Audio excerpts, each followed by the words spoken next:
Ken!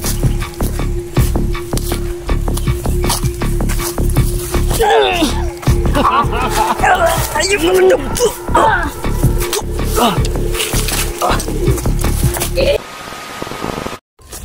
Yan. Kabigat ng ambag natin.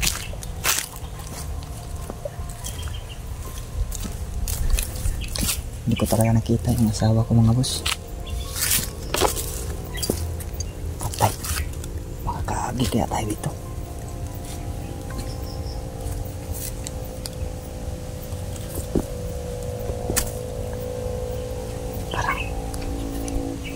Parang nahihirapan ako.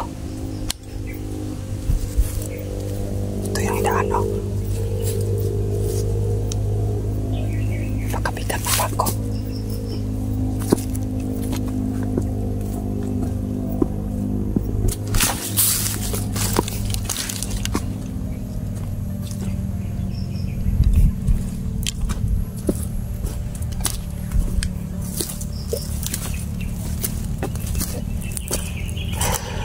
Walang duda mga boss, ito talaga yung bundok na yun.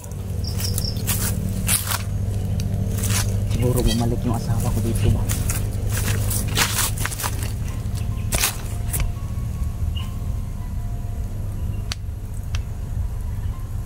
Standby na ako.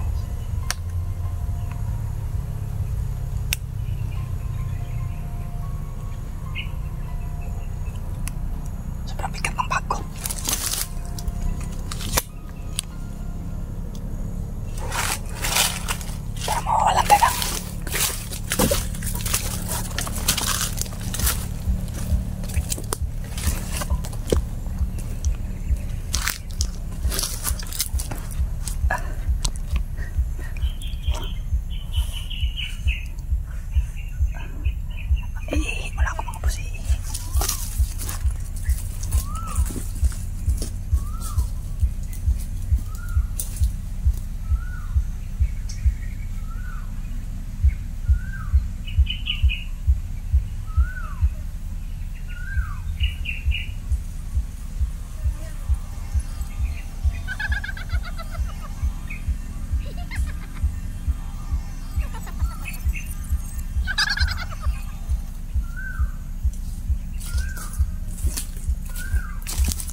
Pinapaikot-ikot lang talaga ako ni Commander Isol dito sa kabundukan na ito mga boss.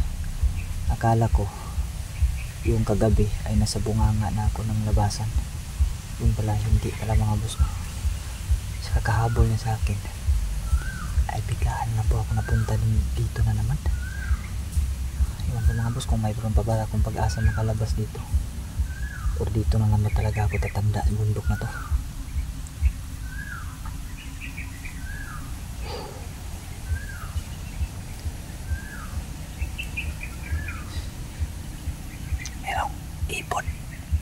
Ibon na tumutunog mga boss.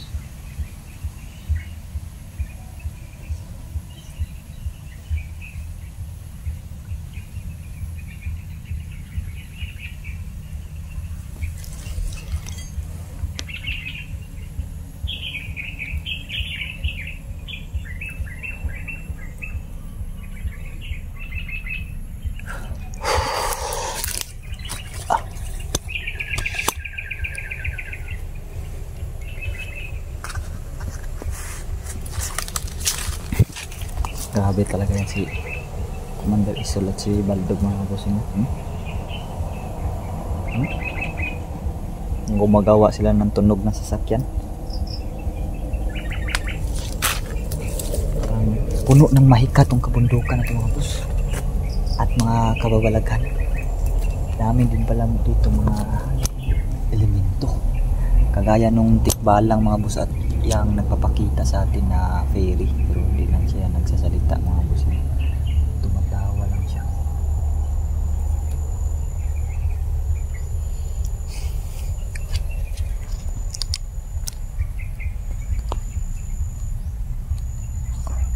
Kulang ng malaki cellphone natin.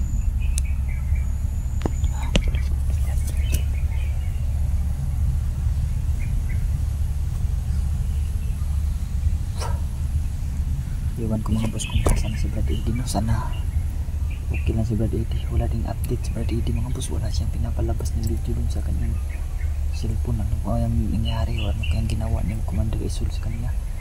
Hindi ko na alam mga boss.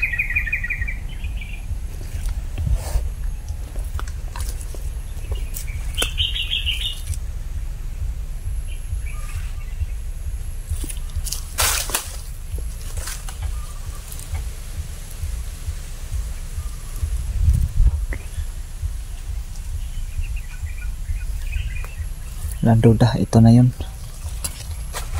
Oh, ito na nga yun mga boss. Ayan o.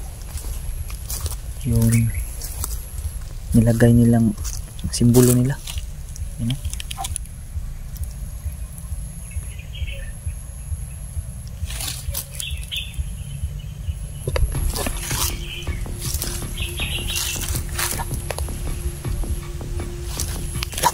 Tapos kino.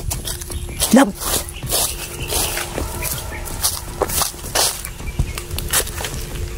Ken!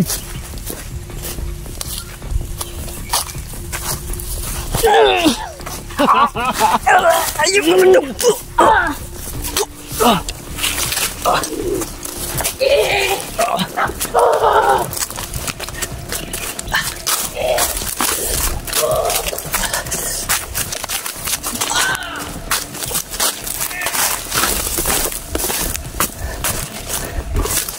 Ala! Oh! Nasa bundok ko ni Raya.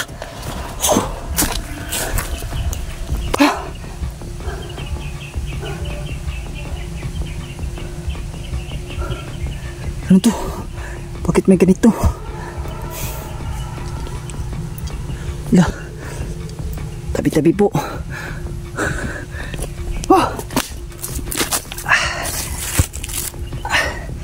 Tingnan ko pa rin nga kay Raya mga boss. Tabi-tabi. Bigat ng bag ko.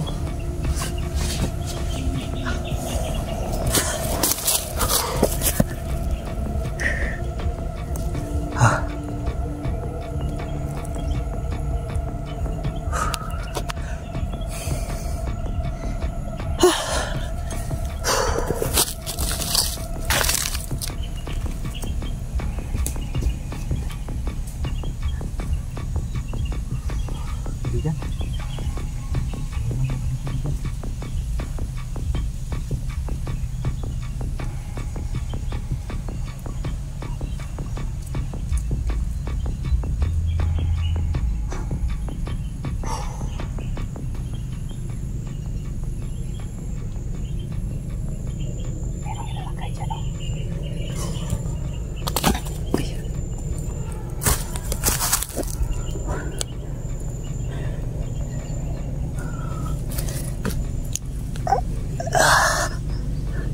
Yan o.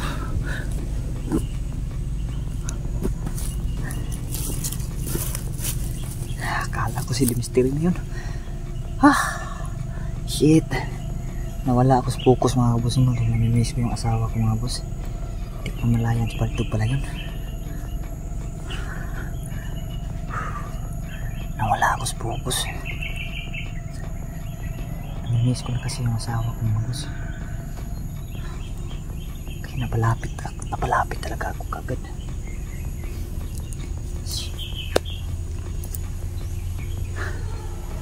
Sinakal tayo.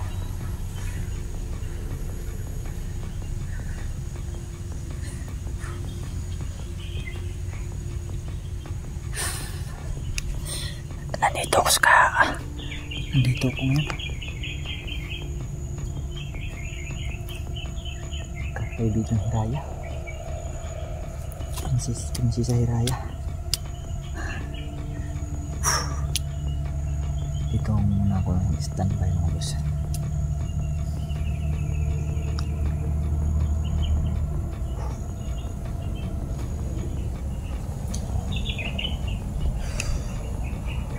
Kaibigan? Kaibigan?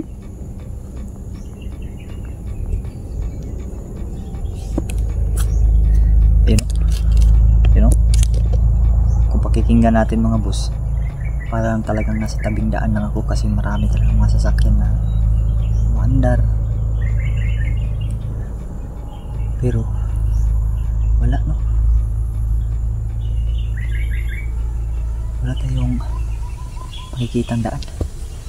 Puro kahoy, puro niyugan. Akala ko yung kagabi mga boss, yung nasa niyugan na ako, ayun na yung labasan. Di pa pala. Kaya pinaikot-ikot lang talaga tayo mga boss. You know, andar na sasakyan. Lang. Kumalaw. Kumalaw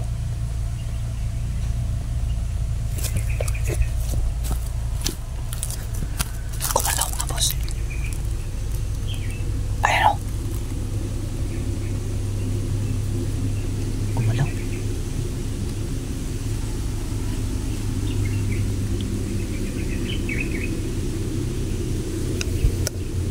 Yung mga ginagawang trap ng mga kulto. Kumalaw. Mayroong nakasagi nito.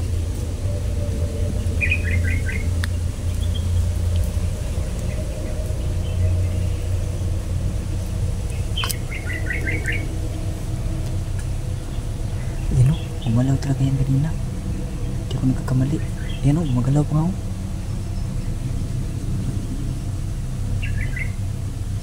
Kanina sobrang lakas ng galaw na. Ang umangat talaga yan. Ayan o. Yan o.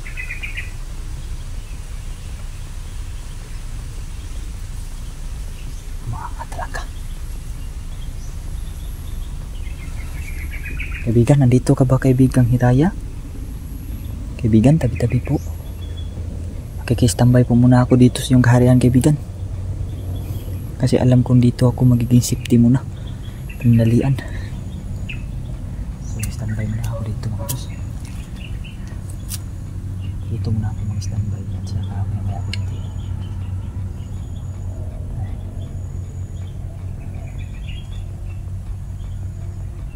Kaso wala talaga mga busing, no?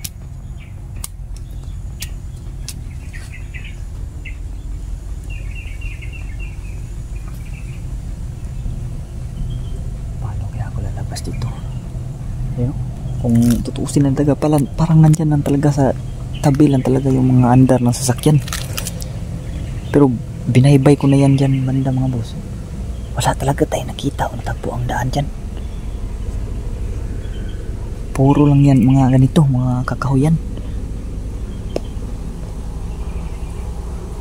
Wala pong hindi po nagsasalita yung kaibigan natin si Hiraya. Kanina, meron pong biglang lumitaw na iri doon sa daanan ko kanina. Yan, gumalaw.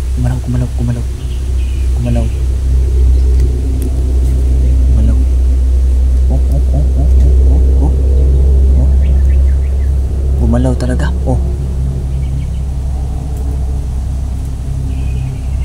Mayroon talaga nakasagi nito mga boss. Gumagalaw. Yan yung nagsisilbing trap ng mga kulto dito sa kabundukan na to. Once na gumagalaw yan, alam na ng mga kulto na mayroong tao nakapasok. Kaya nakakarami sila ng mga magbibihag dito. Commander Isol talaga hayop yan. Daw ko talaga yan, Commander Isol na yan. Dito muna tayo mag-standby sa Kahiraya banda. Pick up na ng bago, kakalaki na. Standby muna tayo dito.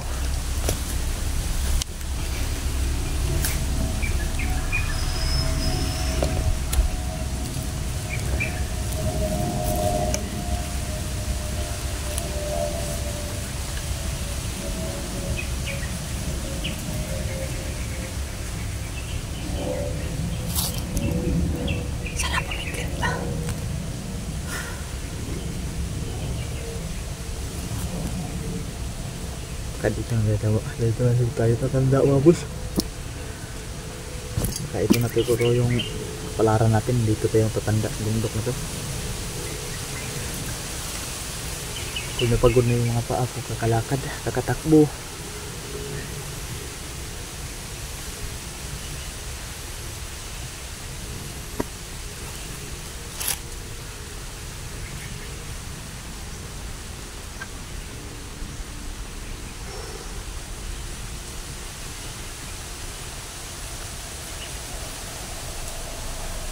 Relax ko muna yung utak ko mga boss mo.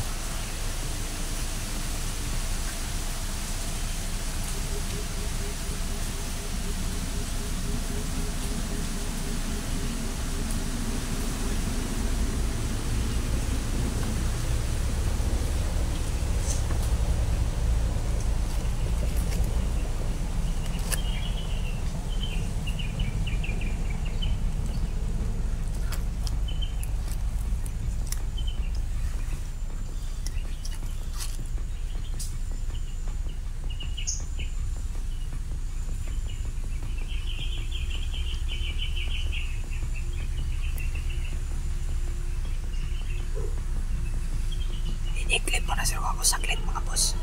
Papatayin ko muna tong camera mga boss at i-clip tayo saglit. I-clip muna tayo mga boss. Dito lang po muna ako pansamantalang magpapahinga. I-clip muna ako saglit kasi alam kong dito ako magiging safety at makakuha na tayo ng konting lakas.